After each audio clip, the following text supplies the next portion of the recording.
Yon, welcome back sa ating YouTube channel, Ronde TV. Mo yun ang sa patuloy na pagtugis sa mga nagpapatakbo sa illegal na pogo sa may Purak, Pampanga at itong sa may Bamban, Tarlac. 11 ang arestado. Isa sa mga naaresto ang sinasabing big boss ng nagpapatakbo ng illegal na pogo na yan. Pero itong pinakamataas silang si Wang Jiang ay hindi pa rin naaresto pero may mga nakuhang mga dokumento na nag-uugnay kay Wang Jiang at itong si Mayor Alice Guo na nagpapakita o nagpapatunay na itong si Mayor Alice Guo ay may koneksyon o involved sa mga illegal na pugo na yan sa Bamban, Tarlac at dito sa may Purak, Pampanga. Ganun katindi itong mayor ng Bamban, Tarlac na si Mayor Alice Guo. Itong si Wang Jiang ay mahirap daw talaga itong maaresto dahil nga gumagamit daw ito ng sasakyang himpapawid. Gumagamit ito ng helicopter dahil nga sa yaman nitong tao na ito, mabilis itong makaiwas sa ating mga autoridad na patuloy pa rin tumutugis nitong inchik na ito. Pero nga mga kababayan na hindi magtatagal ito, maaresto din ito dahil ang pagkakaalam natin wala na itong passport, kanselado na ang pasaporte nitong si Wang Jiang. At itong si Mayor Alice Guo, maraming nagtatanong, nasaan na kaya ngayon si Mayor Alice Guo?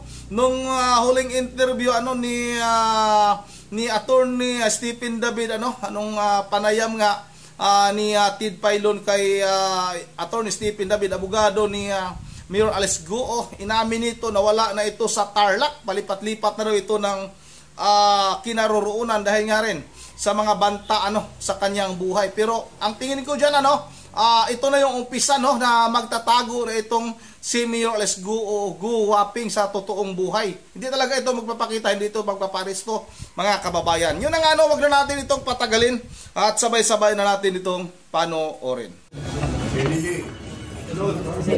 Sa bisa ng search warrant na inilabas ng Regional Trial Court Branch 81 ng Bulacan, pinasok kagabi ng mga tauhan ng Presidential Anti-Organized Crime Commission ang 5 residential villas sa Fontana, Clark, Pampanga. Dito pinaghihinala ang tumakbo at nagtago ang mga foreign national na tumakas ng salakayin ang Lucky South 99 sa Porac, Pampanga at Zunyuan Technology sa Bamban, Tarlac. Nadatnan sa lugar ang 19 na foreign national at ilang Pilipino. Inisa-isa ng mga otoridad ang mga ito kung mayroon silang kaukulang dokumento para manatili sa bansa. Yung mga nakuwang 19 foreign nationals, kung sila ay kasama. Kasi ang report sa atin is dito nagtakbuhan yung mga foreign nationals na tumakas dito sa Bamban at Porac Pogo Hubs. Bigo ang mga otoridad na maaresto si Wang Jiang ng Zunyuan Technology Incorporated na sinasabing business partner at nagpapatakbo sa mga iligal na pogo sa Bamban, Tarlac. May mga dokumento namang nakuha na nakapangalan sa mga sinasabing kasamang incorporator ni Mayor Alice Guo sa Baupunan Development na sina Zhang Ruijin at Baoying Lin. Ang dalawa ay nakakulong ngayon sa Singapore dahil sa kasong money laundering. Hindi na natin dinatnan si Wang Jiang, pero yung mga dokumento na nagsasabing itong mga convicted persons for money laundering in Singapore na nakakulong ngayon sa Singapore na sila Zhang Ruijin at si Lin Baoying ay nakita natin, may mga dokumento tayo nakita during the raid, yung mga resibo nila sa Fontana na si Zhang Ruijin till June 7, 2024, nagbabayad pa rin ng kanyang renta. May 18 vault din na dadatnan ang mga otoridad na posibleng pinagtataguan ng mga passport ng mga foreign national na iniipit nila sa kanilang operasyon. Samantala, ayon sa Philippine National Police Criminal Investigation and Detection Group, kasama umano sa naaresto sa Fontana raid ang isa sa Chinese big boss ng Pogo Hub sa Porac. That is one of the informations that reached us. The other was they were able to escape Porac and they proceeded in this villa. Isa doon sa mga Chinese na nagtatago doon sa Clark Villas. Isa sa mga big bosses nung sa Porac. Ito pa isa yung Chinese na under investigation. Yes, that's why we apply for the search warrant because he is one of our subjects. Ang nahuling Chinese ay itinurn over ng CIDG sa PAOK para sa questioning. Sasampahan naman ang kasong paglabag sa human trafficking at violation of Access Device Act ang nahuling suspect. Yun yun yung isa sa mga big boss na aresto sa patuloy na pagtugis sa mga illegal na nagpapatakbo sa mga pugo na yan sa may Bamban Tarlac at dito sa may doon sa may Purak, Pampanga. Yun ito naman yung panayam ni Sir Ted Filon kay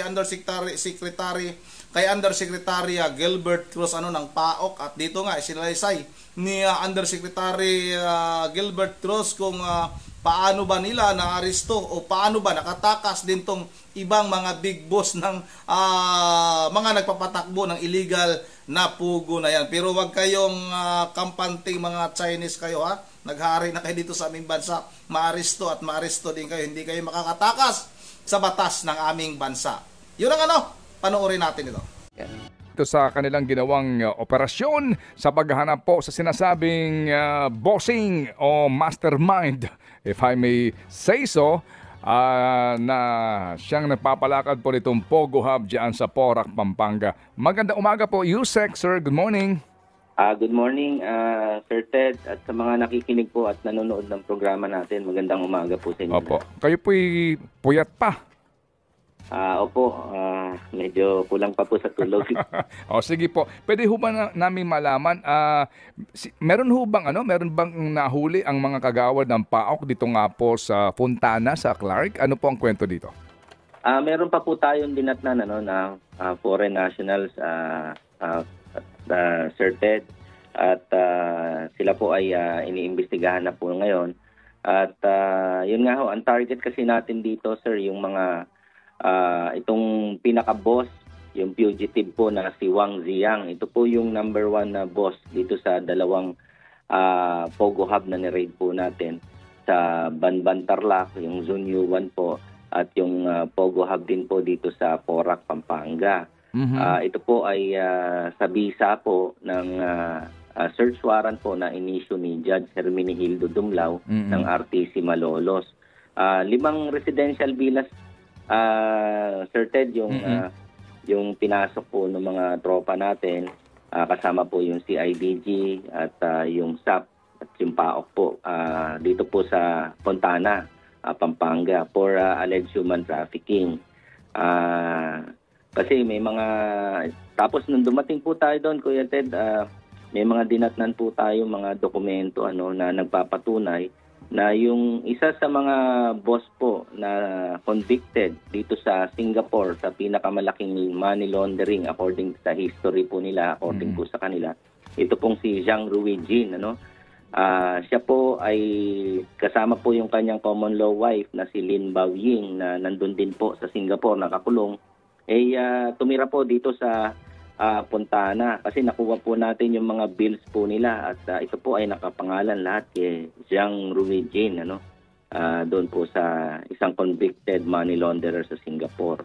At yun nga ho, alam naman namin po na medyo alanganin na yung raid namin dahil almost 3 months na po nung ni-raid namin yung Banban Tarlac, yung Pogo Hub dyan po sa Banban Tarlac.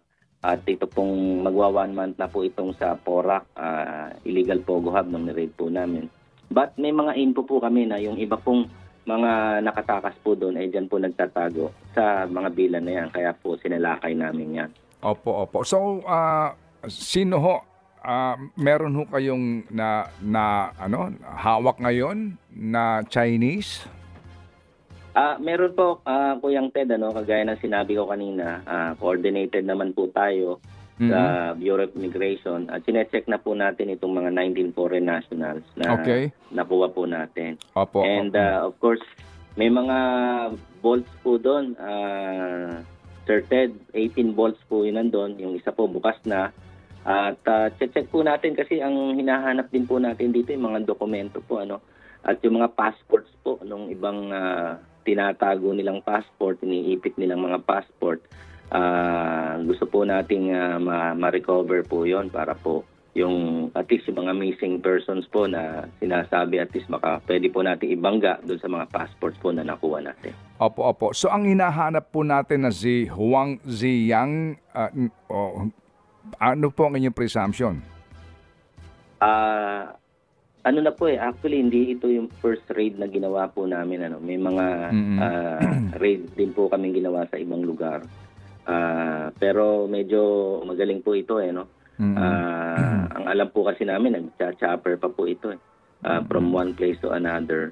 At yun nga medyo siguro konting panahon to baka makuha na rin po namin dahil coordinated na rin po kami sa ibang foreign law enforcement agencies regarding po dito kay Wang Ziyang.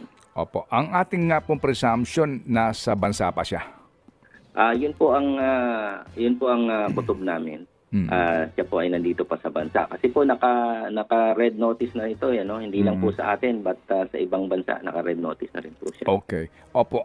Ano ho ang hawak natin na anuman pong ebidensya na uugnay kay Mayor Alice Guo dito po sa operasyon ng sinasabi niyong ngayon, hinahanap ng pugante, if I may say so, itong nakatakas sa ginawa natin pagsalakay.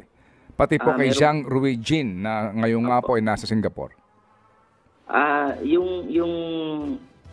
Yung mga dokumento po, Sir Ted, clearly po, nandun po yung pangalan ni yung suspended Mayor Alice Guo alias Hua Huaping. At magkasama po sila nitong si Wang Ziyang doon sa ilang dokumentong nakita namin dito po sa Tarlac Pogo Hub. Gayon din po sa Porac Pogo Hub. May mga dokumento rin po kami na nakita na si Wang Ziyang, nandun din po yung pangalan niya at doon sa isa pang Pogo Hub. May mga pinagsasamahan po silang mga dokumento sa mga nakikita po namin. At yun nga ho, gusto pa naming madagdagan at ma-confirm po yung ibang dokumentong hawak namin. Kung yung dito po sa mga bagong na-recover naming dokumento dito po sa mga bilas na ito. Okay. Pero sir, ito hong inyong paghahanap kay Wang Ziyang na ito, basically wala naman siyang arrest warrant from any court kung hindi dahil lang sa immigration issues, no? Opo. Pero kasama po siya sa pinailan natin ng kaso, Sir Ted. Opo. Bukod po doon talagang siya po ay wanted na fugitive sa ibang bansa. Okay. So meron ho kayo talagang yung nga nabanggit nga ninyo yung kanyang mga iba pang kaso sa abroad, pero sa ngayon po may pending na kasong kriminal, pero kung siya'y dadamputin ninyo sa visa po ng immigration laws, kumbaga ano ba ang kanyang status po sa immigration daw? Cancel na certed yung yung passport nito, Okay. Actually ito certed yung may 3 passport, yung pinakita po sa Senate hearing. Siya po yung fugitive na may 3 pong passport. So hinahanap po natin ito. Bukod po sa wala na pong passport ito, cancel na po yung mga visas. Marami pong violation ito dito sa immigration laws natin. Okay. Meron ho ba kayong pagkakataon na ito'y maipalabas nga ang kanyang mga latest photo para makatulong ang taong bayan sa posible hong kinaroroonan nito, o ano hong payo ng abogado nyo? Pwede naman po, Sir Ted. Actually, nilabas na rin po ito during the Senate hearing. Nilabas na po yung picture niya. Opo. Sige. So, meantime, sir, yung pong mga vault doon, gaano ito kalalaki? At yung iba pong sarado, you have to apply for another set of warrant? Opo, Sir Ted, kailangan po applyan natin yan ng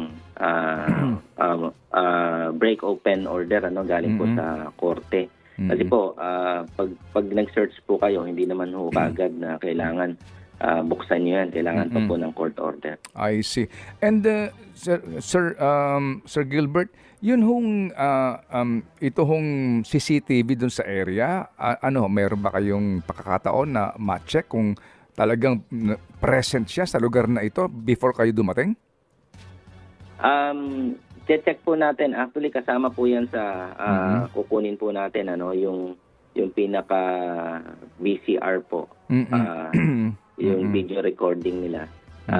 Ititingnan po natin kung sino-sino, hindi lang po yung hinahanap natin doon sa video recording na makukuha po natin. Okay. At ito pong 18 o 19 mga Chinese po ito lahat? Chinese? Iba-iba pong national, Sir Ted, ano?